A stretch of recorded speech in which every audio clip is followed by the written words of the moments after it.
Chapter 4 Henry.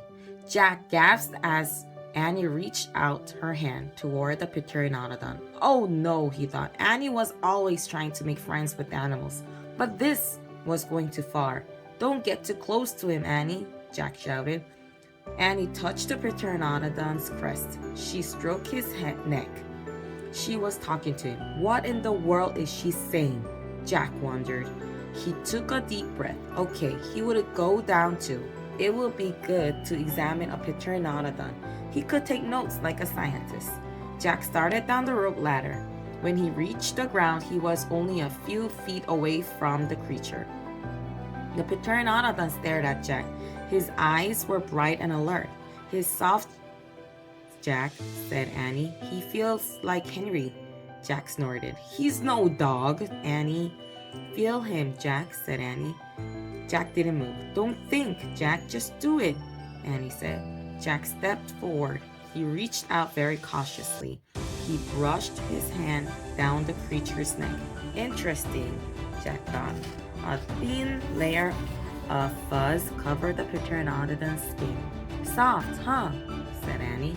Jack reached into his backpack and pulled out a pencil and a notebook. He wrote, Fuzzy Skin. What are you doing? Asked Annie.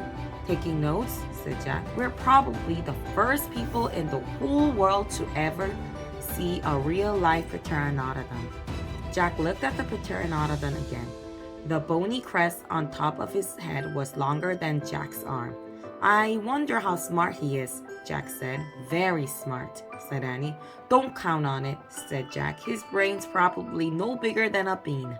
No, he's very smart. I can't feel it, said Annie. I'm going to call him Henry.